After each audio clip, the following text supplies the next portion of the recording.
बोले। मान लो ये तो हुआ ए के लिए, ए के लिए। मान लो ए का कोई फ्रेंड था, वह भी ए के साथ गया मार्केट में, उसने एक कलम खरीद रहा था 10, इसने कलम मान लो खरीद लिया 7, पेंसिल खरीद लिया मान लो 4, अब पुस्तक मान लो ले लिया 1, पुस्तक मान लो ले लिया 1। तो मान लो इसको हमको मैट्रिक्स रूप में दिखाना हो, कैसे हम इसको रिप्रेजेंटेड करेंगे। तो मान लो ए और बी है, ए व बी है, तो ए व बी कैसे दिखाओगे?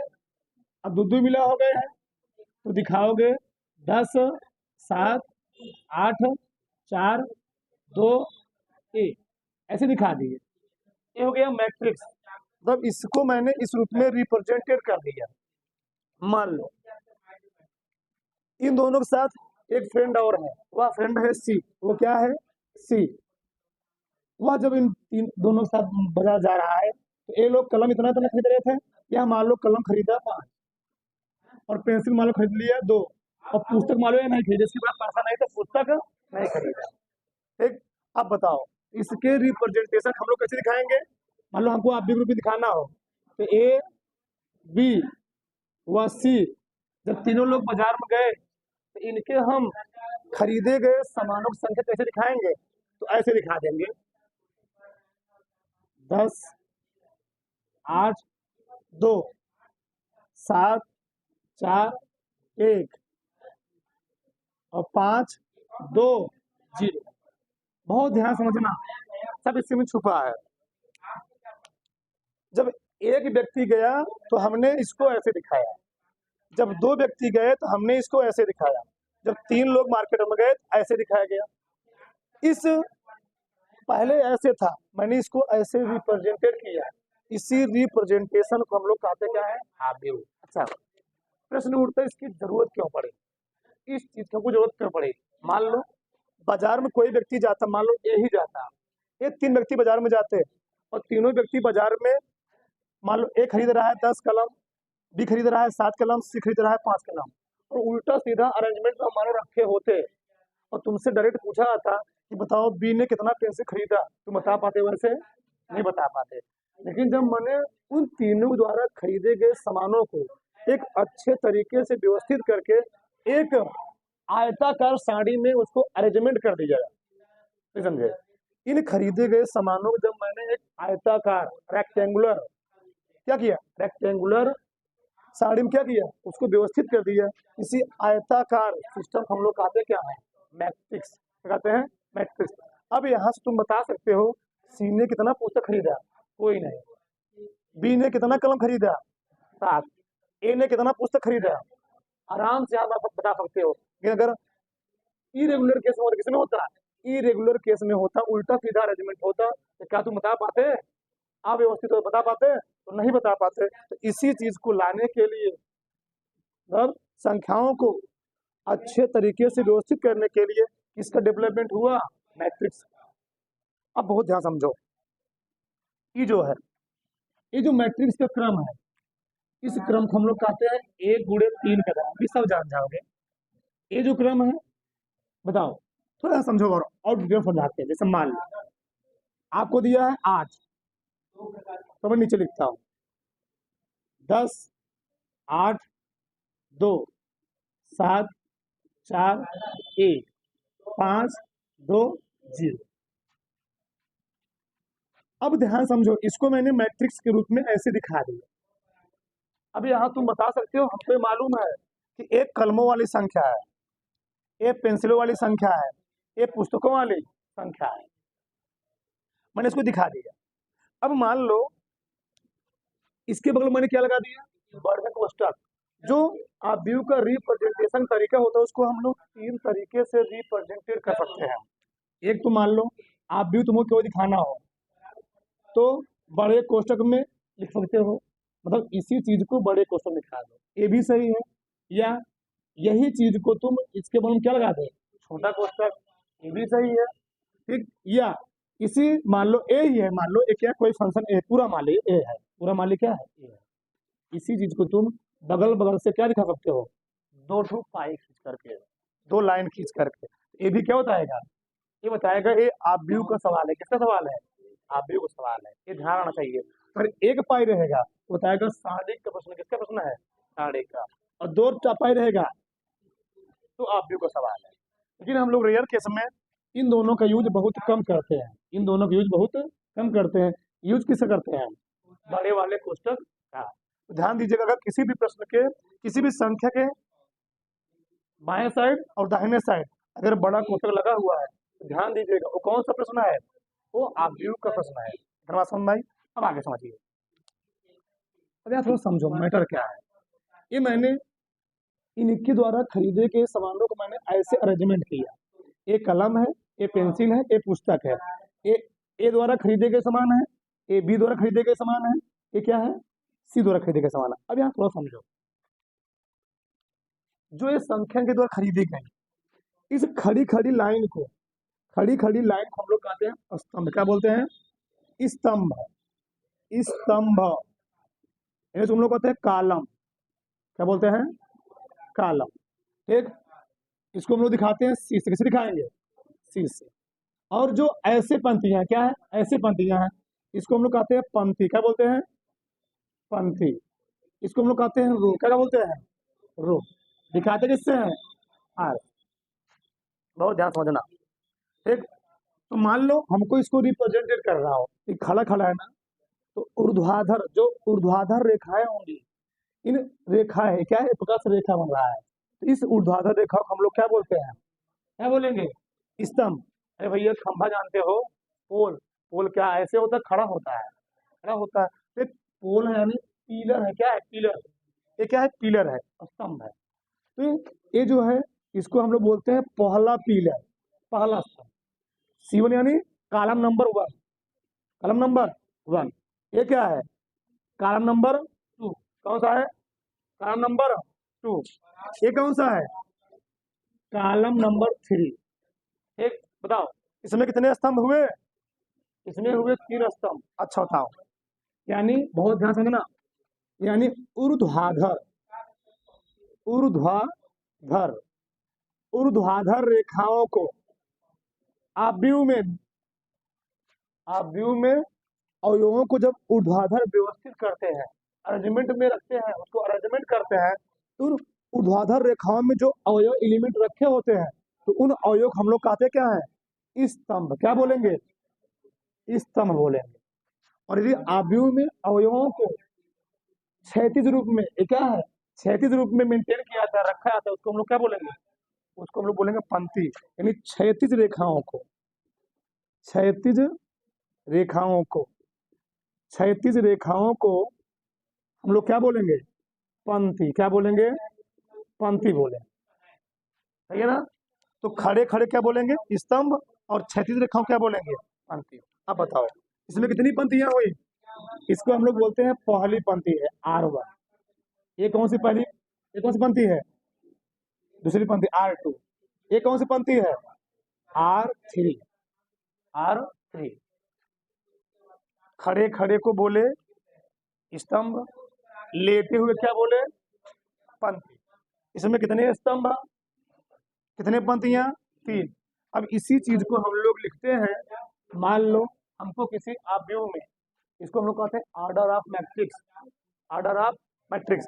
मान लो किसी आव्यूह में हमको बताना है कितना पंक्तियां, कितना कितना पंक्ति, कितना स्तंभ है। तो पंक्ति स्तंभ दिखाने के लिए पहले हम लोग लिखते हैं पंक्तियों की संख्या। तो पंक्तियों की संख्या को मान लो हम लोग दिखा दिए यम से, और स्तंभों किसे दिखा दिए, यन से। तो चाहे हम लोग इसको कहें यम गुणे यन, चाहे कहें यम बटे यन, लिखते तो गुणा है लेकिन पढ़ते यम बटे यन, ये हम गुणे में वो पढ़ते, कोई दिक्कत नहीं है, यम गुणे यन। अब देखो ध्यान से, इतना बात समझ में आएगा। मान लो ये मैट्रिक्स तुमको दिया गया है, ये मैट्रिक्स तुमको दिया गया है। पहले हम लोग जो आगे लिखते हैं वह लिखते हैं हम लोग क्षैतिज, क्या लिखते हैं, पंक्तियों की संख्या। आगे क्या लिखेंगे, पंक्तियों की संख्या। मतलब इसमें कितनी पंक्तियां हैं, 1 और 2।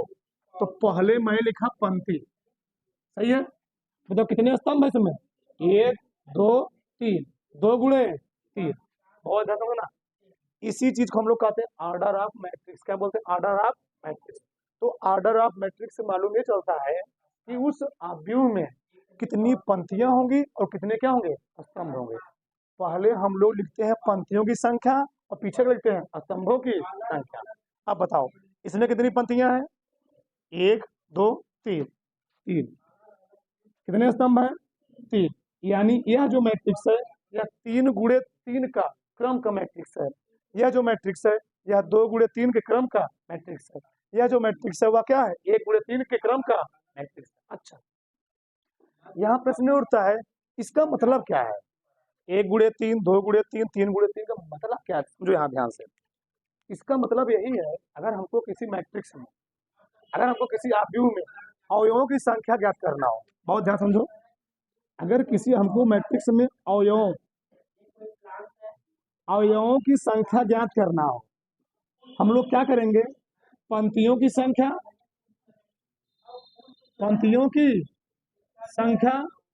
गुणे क्या कर देंगे? स्तंभों की संख्या। यानी बताओ, हमने पंक्तियों की संख्या क्या माना हुआ है? यम। क्या माना हुआ है? यम। और स्तंभों की संख्या माना हुआ है यन। यानी यम गुणे यन, इसी को हम लोग कहते हैं यम यन। बहुत ध्यान समझो, अगर हमको किसी भी मैट्रिक्स में, किसी भी आव्यूह में अवयवों की संख्या ज्ञात करना हो तो पंक्तियों की संख्या में स्तंभों की संख्या का मल्टीप्लाई कर दो। उस मैट्रिक्स में कितने एलिमेंट होंगे तुमको मालूम चल जाएगा। जैसे यहाँ लिखा हुआ 1 गुणे 3, 3 करना, बताओ कितने अवयव हैं इसमें? 1 2 3। 2 गुणे 3, 3 दूनी, बताओ कितने अवयव अंदर होंगे? 6 अवयव होंगे। ध्यान रहना चाहिए चीज। 3 गुणे 3, 3 तिहाई, कितने एलिमेंट होंगे? 9 होंगे। 3 3 6 3 9। बताओ यहाँ तक कुछ पल्ले पड़ा? यहाँ तक कुछ प्रॉब्लम हुआ? नहीं हुआ। अब यहाँ समझो, इसका जो खोज किए थे वह 1850 ईस्वी में एक अंग्रेजी क्या गणितज्ञ थे, जे जे सिल्वेस्टर। कौन थे? जे जे सिल्वेस्टर। हार्वेस्टर नहीं, जे जे सिल्वेस्टर। जौन जौन नाम है, ये अंग्रेजी नाम है। अंग्रेजी लोग का नाम क्या होता है? अंग्रेजी में होता है। तो जे जे सिल्वेस्टर यानी जेम्स सिल्वेस्टर। कौन थे? इनका पूरा नाम क्या था? James Sylvester. अब देखो जरा, तो जेम्स सिल्वेस्टर ने, बोलो मत, जेम्स सिल्वेस्टर ने सबसे पहली बार यानी सर्वप्रथम मैट्रिक्स के बारे में अपना विचार दिए। कौन दिए? सिल्वेस्टर साहब। फिर क्या हुआ, इनके एक फ्रेंड थे आर्थर कैले। कौन थे? आर्थर कैले। आर्थर इन्हीं के फ्रेंड थे, आर्थर कैले। एक आर्थर कैले ने, इन्होंने बस, बोलो मत, जे जे सिल्वेस्टर ने बस मैट्रिक्स के बारे में थोड़ा अपना नियम, कुछ सिद्धांत बताया, लेकिन आर्थर कैले ने मैट्रिक्स के बारे में पूरा सिद्धांत ही क्या किया? रच डाला, लिख डाला। कितने? आर्थर कैले ने। तो इन्होंने कह सकते हो जे जे सिल्वेस्टर साहब ने मैट्रिक्स की खोज किया था, और पूरा जो नियम कानून, उसका जो सिद्धांत था, पूरा नियम कानून सिद्धांत कौन दिया था? आर्थर कैले। दोनों फ्रेंड ही थे और दोनों अंग्रेजी गणितज्ञ थे। किसी कोई प्रॉब्लम यहाँ तक किसी कोई प्रॉब्लम नहीं होना चाहिए। अच्छा, प्रश्न उठता है इसको मैथ में क्यों लाया गया? देखो यार, इसका उपयोग कहाँ होता है? मेन चीज है, हम लोग इस चैप्टर को पढ़ क्यों रहे हैं? प्रश्न उठेगा, हम लोग इस चैप्टर को पढ़ क्यों रहे हैं? इसका उपयोग क्या है? आप देखो ध्यान से, चलो बहुत ध्यान समझो। जैसे मान लो दुनिया भर की जितनी गणनाएं होती हैं, जैसे मान लो तुम्हारे विद्यालय में ही क्या एक सेक्शन है, हर मान लो कक्षा 6 है, 9 है, 10 है, उन कक्षा 10 में, कक्षा 11 में भी क्या होंगे? बहुत सारे सेक्शन होंगे, और प्रत्येक सेक्शन में कितना बच्चे हैं, कितना लड़के, कितना लड़कियां हैं, उन सबको एक साथ बताने के लिए, सजाने के लिए हम लोग किसका यूज करते हैं? हम लोग वहां पर भी मैट्रिक्स का यूज करते हैं। मान लो तुम्हारा एग्जाम होता है, तो एग्जाम में क्या एक लड़के बैठते हैं, वहाँ बहुत सारे लड़के होते हैं। क्या लड़का एक ही पेपर देता है? क्या लड़का वो एक ही सब्जेक्ट का एग्जाम देता है? नहीं जी, ठीक, बहुत सारे सब्जेक्ट का एग्जाम देता है, बहुत सारे विषयों का एग्जाम देता है। अब बताओ उसके नंबर को, जितने लड़के हैं उन सभी के लड़के के नंबर को क्या होता है? एक सीक्वेंस में क्या किया जाता है? अरेंजमेंट किया जाता है। ये लड़का गणित इतना पाया, हिंदी में इतना पाया, अंग्रेजी में इतना पाया, और हम बता सकते हैं ये नंबर पर इस लड़के का नाम है, ये लड़का गणित इतना पाया हुआ है, इंग्लिश में इतना पाया हुआ, हम तुरंत बता सकते, नहीं बता सकते क्या? लेकिन वही क्या होता, अगर उसको हम व्यवस्थित न किए होते, अगर उसको हम ठीक ढंग से सीक्वेंस में न रखे होते, क्या हम बता पाते? नहीं। आजकल हर जगह मैट्रिक्स का यूज है। जहां भी गणना का नाम आ जाए, जहां भी गणना का नाम आ जाए, जनरल वहां पर क्या यूज है? मैट्रिक्स के बारे में बात ही हो रही है। ये बताओ, जैसे मान लो तुम्हारे विद्यालय में बात कर रहा हूँ, तुम्हारे विद्यालय में एक टीचर तो पढ़ा नहीं रहे होंगे, बहुत सारे टीचर होंगे, केमिस्ट्री के अलग, हिस्ट्री के अलग, पॉलिटी के अलग, बहुत सारे अलग अलग टीचर होंगे। क्या अब उन टीचरों का हर एक क्लास में क्या टाइमिंग एक ही समय होगा? नहीं। क्या होता है, जो प्रिंसिपल होता है क्या करता है, एक चार्ट तैयार करता है, एक चार्ट चार्ट तैयार किया, इस क्लास में इनका टाइमिंग ये टाइमिंग है, इस क्लास में इतने बजे जाएंगे, इस क्लास में ये सब इतने बजे जाएंगे। बताओ, वो चार्ट ग्रुप बना होता ना जी। अब तुम्हारे विद्यालय में 25 टीचर है, अब सबका क्या हो, उल्टा सीधा क्रम में रख दिए जाए तो कौन टीचर किस क्लास में जाएगा मालूम चलेगा? ये क्या आता है, उस चार्ट में हर टीचर को मालूम होता है हमको इस बजे इस क्लास में जाना है, इस बजे इस क्लास में जाना है, तो वहां भी हमको चार्ट की जरूरत पड़ी। और जहां भी चार्ट का नाम आ जाए, वो जो चार्ट क्या है, मैट्रिक्स है। चाहे वह स्पेस में हो, चाहे वह अंतरिक्ष गणनाओं करने में हो, कहीं भी हो, हर जगह मैट्रिक्स का यूज किया था, हर जगह है आजकल, जहां भी चार्ट का नाम आ जाए, जाने ना, हर जगह किसका यूज होगा? मैट्रिक्स का। तो मैट्रिक्स के यूज से हुआ क्या दिक्कत? पहले हम लोग जो गणनाएं करते थे, गणनाओं को हम लोग इरेगुलर, यानी कहीं भी अव्यवस्थित तरीके से रख दे रहे हैं, ठीक। लेकिन जब हम लोग उस चीज को चार्ट के रूप में रखते हैं, क्या होता है, हमको उसको बताने में, इसका स्थान बताने में, अब यहाँ बता सकते हैं, यह जो चार है, यह जो ध्यान समझो ना, यह जो चार अवयव है, यह दूसरी पंक्ति और दूसरे स्तंभ क्या है, अवयव है, ठीक है ना? यह दूसरे पंक्ति और दूसरे स्तंभ का अवयव है। अगर यह इरेगुलर शेप में होता तो हम बता पाते हैं? नहीं बता पाते। तो इसी चीज को सही से बताने के लिए इसका डेवलपमेंट हुआ, मैट्रिक्स का। हमारे घरों में भी, चाहे रसोई घर हो चाहे कहीं भी हो, हमारे घरों में जो सामान होते हैं, क्या इरेगुलर आकृति में रखे होते हैं कि रेगुलर आकृति में रखे होते हैं? सब लोग सजा करके रेगुलर आकृति में रखते हैं। ये डब्बा यहाँ चाहिए, धनिया के यहाँ, मसाला के यहाँ, हल्दी के यहाँ, मरचा के यहाँ, नून का यहाँ, ठीक ठीक। तो हर जगह हर चीज क्या होता है, एक सही तरीके से क्या होते हैं, व्यवस्थित होते हैं। उसी व्यवस्थित को ही हम लोग कहते क्या है, मैट्रिक्स। बात समझ में आ रहा है ना? हर चीज को जहां से व्यवस्थित किया जाए। ये बताओ समझो, मान लो तुम लोग पहाड़ा पढ़ते हो, 2 का पहाड़ा पढ़ते हो, 3 का पहाड़ा पढ़ते हो, मान लो 20 तक पढ़े, टेबल। अब बोलो मत। अब मान लो पहाड़ा, मान लो 2 की पहाड़ा, 2 दूनी 4, अब 4 लिख दिए 3 वाले, 3 दूनी 4, 3 दूनी 4 लिख दिए, तो सही होगा? सही गलत होगा? भैया 3 दूनी 6 होता, तुमने क्या किया, 3 दूनी 4 लिख दी, मतलब इरेगुलर शेप नहीं शेप हुआ। अब उसको मैंने क्या किया, 2 वाले जो टेबल थे, 2 दूनी 4, 2 तिहाई 6, 2 चौके 8, ऐसे क्रम से मैंने सजाया, हमको याद करने में क्या हुआ, आसानी हुआ। बताओ, तो वहां भी जो तुम 2 से लेकर के 10 तक चाहे 20 तक टेबल लिख रहे हो, वो भी किस रूप में है, वो भी मैट्रिक्स के रूप में है। अगर तुम ध्यान से देखोगे, मैट्रिक्स रूप में लिखा गया वो चीज, ठीक। तो हमको हर जगह क्या होता है, मैट्रिक्स की जरूरत पड़ती है। बात समझ में आई ना? इस पर लिखो,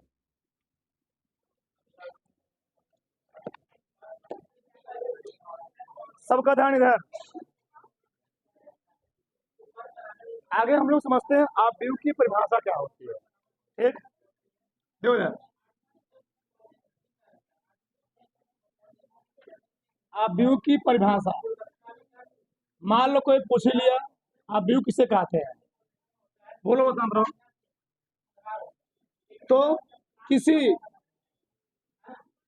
किसी वास्तविक, हमने कुछ बोला ना, किसी वास्तविक या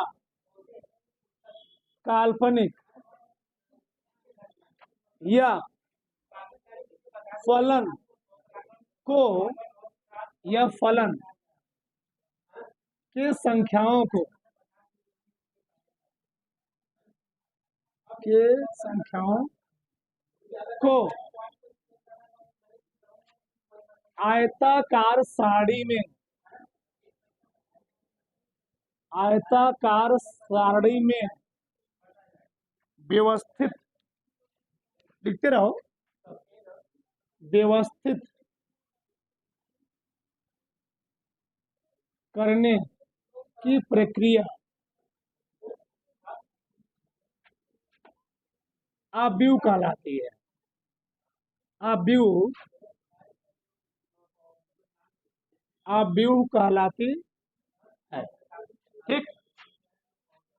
तो किसी वास्तविक या काल्पनिक या फलन के संख्याओं को आयताकार सारणी में व्यवस्थित करने की प्रक्रिया आव्यूह कहलाती है। इसका मतलब क्या, देखो इधर समझो। मान लो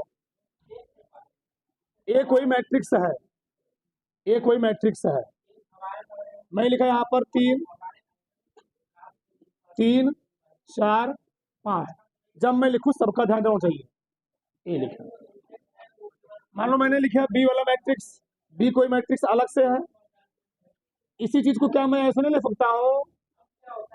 हाँ, लिख सकता हूँ, आराम से लिख सकता हूँ, कोई दिक्कत नहीं है। मान लो मैंने लिखा सी मैट्रिक्स,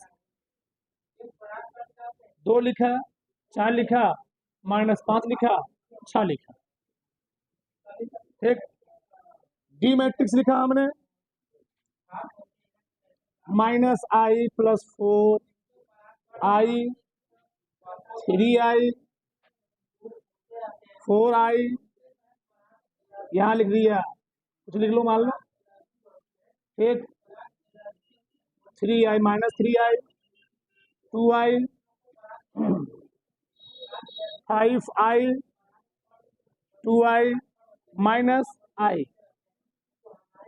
ये भी मैट्रिक्स ही है, बता रहे हैं अभी, ये डी है। चलो मैंने ई लिख लिया,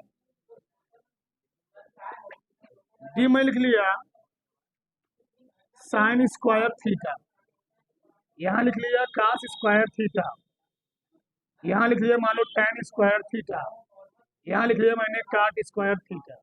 बहुत ध्यान समझो, देखो मत, ये सब मैट्रिक्स है। ये सब क्या है? ये सब क्या है? मैट्रिक्स ही है, आप भी हुई है। क्यों? किसी वास्तविक संख्या में क्या आ जाएगी? सभी परिमेय सभी अपरिमेय संख्याएं किसमें आ जाएंगी? वास्तविक। या वास्तविक संख्या की जो परिभाषा सही सही रूप में होता है, अगर किसी संख्या का वर्ग हमको क्या मिलता है? घातात्मक संख्या मिलती है, उसको हम लोग कहते क्या है? वास्तविक संख्या कहते हैं। तो चाहे वास्तविक संख्या हो, ये वास्तविक संख्याएं हैं, और चाहे काल्पनिक संख्या हो, अगर किसी संख्या के साथ आई लग जाए, क्या लग जाए? आई मतलब इमेजिनरी नंबर। क्या होता है? इमेजिनरी नंबर, काल्पनिक संख्या है। चाहे काल्पनिक संख्या हो, और चाहे फलन हो, फलन यानी कोई त्रिकोणमितीय फलन हो, चाहे यक्ष वाला फलन हो, कोई फलन हो, वो सब सभी एक त्रिकोणमितीय फलन हुआ, एक काल्पनिक संख्या हुआ, ये तीनों क्या हुई? वास्तविक संख्या। इन सभी को आयताकार सारणी में व्यवस्थित करने की प्रक्रिया हम लोग कहते क्या है? आव्यूह। समझो, आयताकार क्यों बोले हमने, वर्ग क्यों नहीं बोला? ये बताओ, ये आयत वर्ग का वर्ग है, ऐसे है ना जी? ये आयत है, ये भी आयत ही है। ये बताओ, ये क्या है? आयत ही है भी। क्यों जानते हो क्यों? सभी वर्ग आयत हो सकते हैं, लेकिन सभी आयत वर्ग, यानी हमारे कहने का मतलब ये है, जो वर्गवा होगा वो भी आयतवा होगा। वर्गवा आयतवा हो सकता है, लेकिन आयतवा कभी वर्गवा नहीं होता है। यानी ये भी एक प्रकार का आयत है कि नहीं है? है, आयत है। ये भी आयत है मैम, ये भी आयत है। ठीक, वर्ग है, लेकिन वर्ग हम लोग जानते हैं वर्ग क्या होता है? आयत होता है। ये भी आयत है, ये भी आयत है। अब क्या समझो, बताओ, तो मैंने अवयवों को किस के अंदर रखा हुआ है? एक बड़े कोष्ठक अंदर, और वो कैसे बन रहा है? आयताकार। कैसे बन रहा है? तो जब हम अवयवों को, अब अवयव कौन कौन से होंगे? वो अवयव वास्तविक संख्या हो सकती हैं, वो अवयव काल्पनिक संख्या हो सकती हैं, वो अवयव कोई फलन हो सकता है। और जब इन सभी अवयवों को हम किसी बड़े कोष्ठक के अंदर एक आयताकार सारणी रूप में बना करके व्यवस्थित तरीके से रख देते हैं, उसी को हम लोग कहते क्या है? मैट्रिक्स। अब बताओ, ये किस क्रम का मैट्रिक्स है? कितने इसमें पंक्तियां हैं? एक। और कितने स्तंभ हैं? 3। एक बूढ़े। एक किस क्रम का मैट्रिक्स है? कितने पंक्ति हैं? 3। कितने स्तंभ हैं? 3 का नाम 3 अवयव है, देख लो। एक स्तंभ का मैट्रिक्स है, कितने पंक्ति? दो। कितने स्तंभ? दो दूनी चार अवयव अंदर है। कितने पंक्ति? कितने स्तंभ? यह 3 × 3 कोटि का मैट्रिक्स है। पहले उसका परिचय समझो, तब आज सब धुआं हो जाएगा, उड़ जाएगा सवाल का मतलब है। यहाँ देखो, बताओ एक इस कोटि का मैट्रिक्स है, कितने पंक्तियां हैं? दो। और कितने स्तंभ हैं? यानी 2 × 2। कितने अवयव अंदर होंगे? अवयव होंगे 4। यहाँ तक किसी कोई प्रॉब्लम? इसको लिख लियोगे? लिखोगे? लिखो पहले।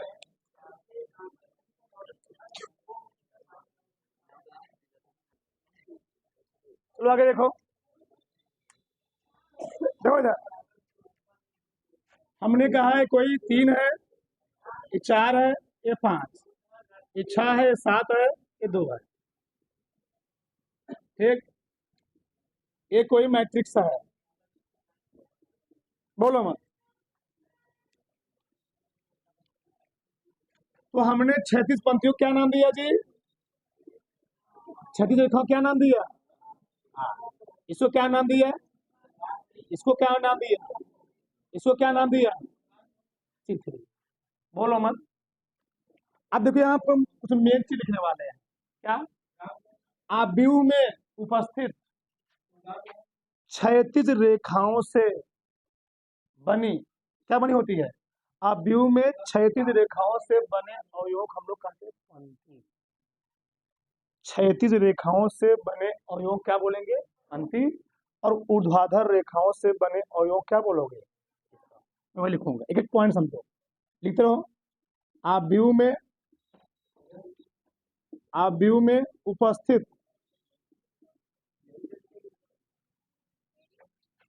में उपस्थित क्षैतिज रेखाओं से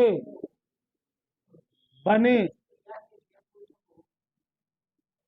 अवयवों को पंक्ति यानी रो, ROW तथा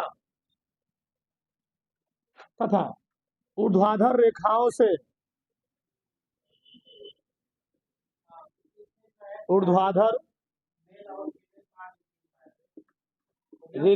से बने अवयवों को स्तंभ, कॉलम, COLUMN कॉलम कहते हैं। ये मेन पॉइंट था। तो क्षैतिज रेखाओं क्या बोलेंगे? पंक्ति बोलेंगे। और ऊर्ध्वाधर यानी खड़ी रेखाओं क्या बोलेंगे? स्तंभ। लेटी हुई रेखाओं को पंक्ति और खड़ी हुई रेखाओं क्या बोलेंगे? स्तंभ। में अगला पॉइंट मैंने बताया, आव्यूह को चाहे बड़का कोष्टक में चाहे छोटका कोष्टक में चाहे ए लिख करके दूसरे कॉलम में लाइन खींच दो, द्वारा प्रदर्शित करते हैं, द्वारा प्रदर्शित कर सकते हैं, तीनों तरीकों में से तुम आव्यूह को किसी तरीके रिप्रेजेंटेड कर सकते हो। ये हम लोग अधिकतर किसका यूज करते हैं? बड़कवा कोष्टक। बड़कवा नाम ही है, बड़काऊ। घर में पहले किसके ऊपर रिस्पॉन्सिबिलिटी आती है जी? बड़काऊ के ऊपर। ये बड़काऊ है, ये छोटकाऊ हो गए। जिम्मेदारी सबसे ज्यादा घर में किसके ऊपर होती है? बड़कवा के ऊपर। अरे हम जा रहे हैं,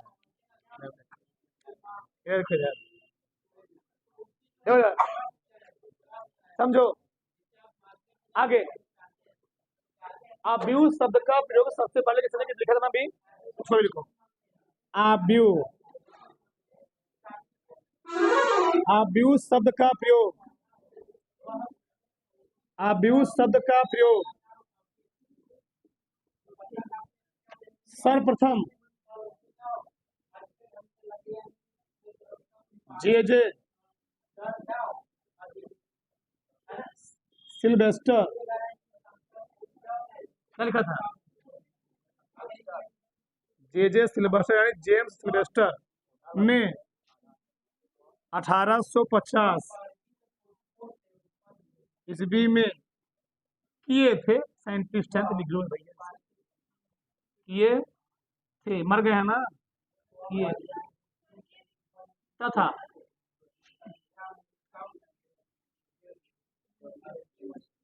इसके सिद्धांत यानी नियमों का जो प्रतिपादन किए थे, और इसके सिद्धांत का प्रतिपादन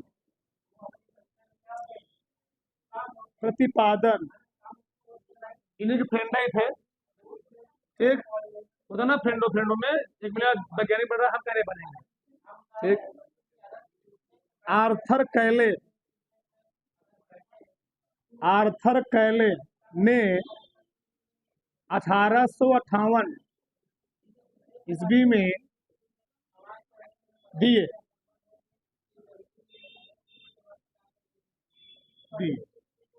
या किए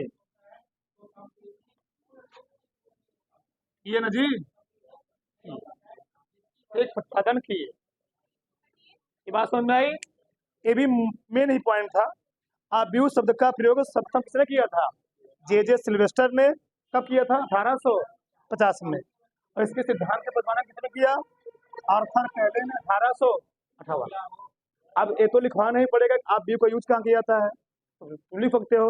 आव्यूह का यूज हमारे क्लास में, हमारे विद्यालय में, किसी चीज की गणना करने में, जहां जहां गणना का नाम आता है वहां वहां पर क्या किया जाता है? आव्यूह का यूज किया जाता है। इसलिए इसका मैथ में बहुत ज्यादा यूज है। बात समझ में आई? डालो फटाक से।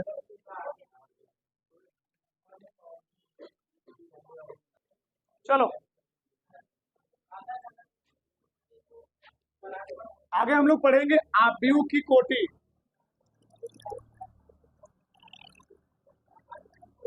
आव्यूह की कोटि, order of matrix, order of matrix. देखो जरा, बहुत ध्यान समझो।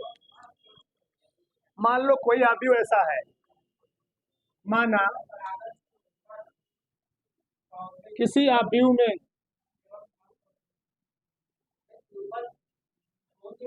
यम जो है पंक्तियों की संख्या है, यम पंक्तियों की संख्या तथा यन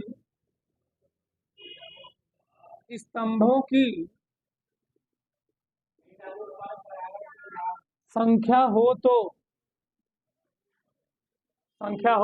तो अब लिखना बंद करो, अब समझो पहले।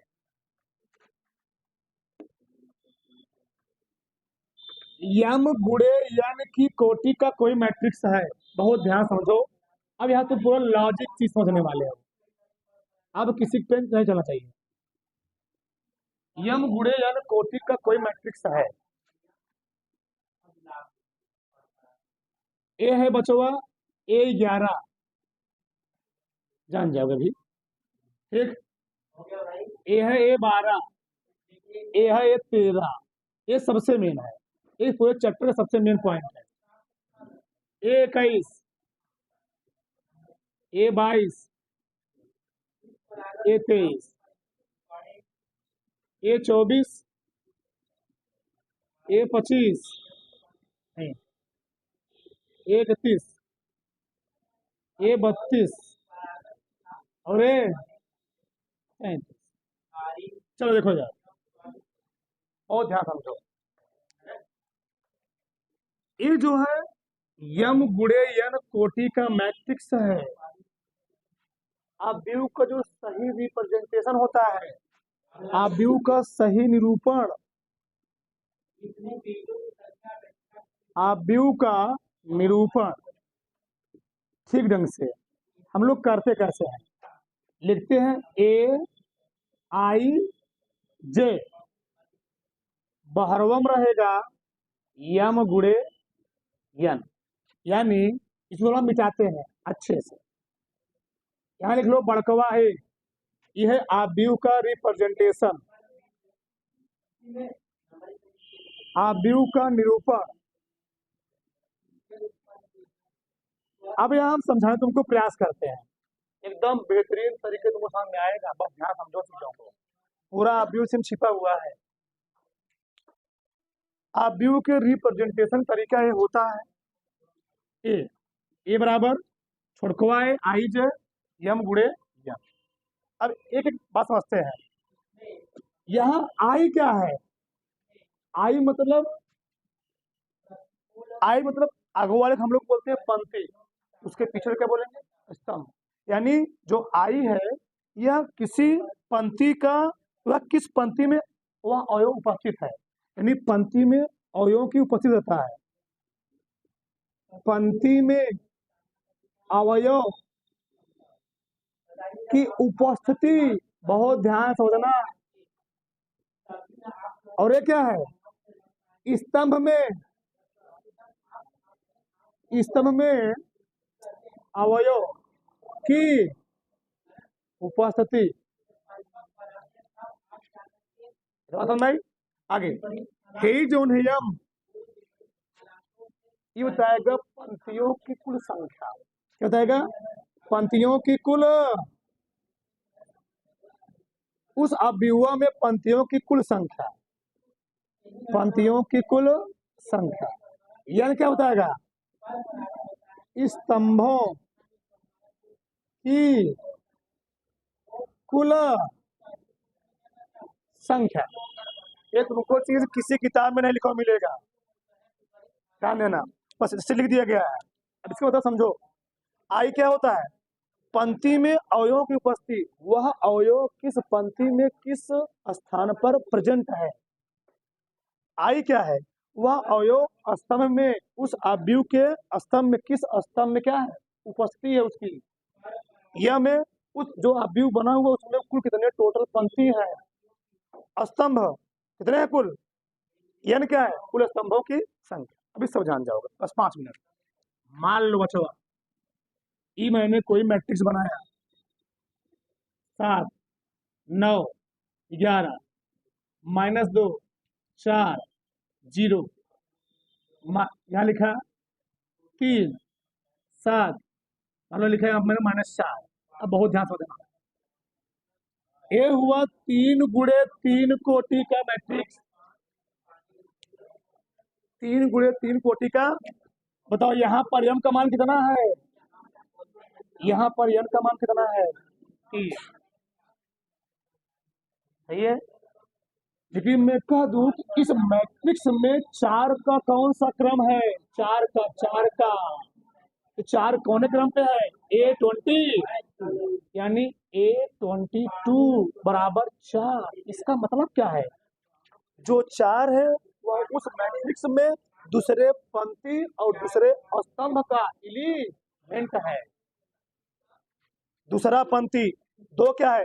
पंक्ति में अवयवों की उपस्थिति यानी स्थिति बताएगा। 2 क्या है? स्तंभ में अवयवों की स्थिति, यानी कि ना उपस्थिति नहीं, स्थिति सही रहेगा। स्थिति, पोजीशन, स्थिति। यानी अगर क्लासिया में 50 बच्चे हैं, 10 बेंचवा है, तो मान लो ए नाम का कोई व्यक्ति है, तो वह व्यक्ति ए वाले बेंच में कौन पोजीशन पर बैठा है, तो पोजीशन बताएगा आई।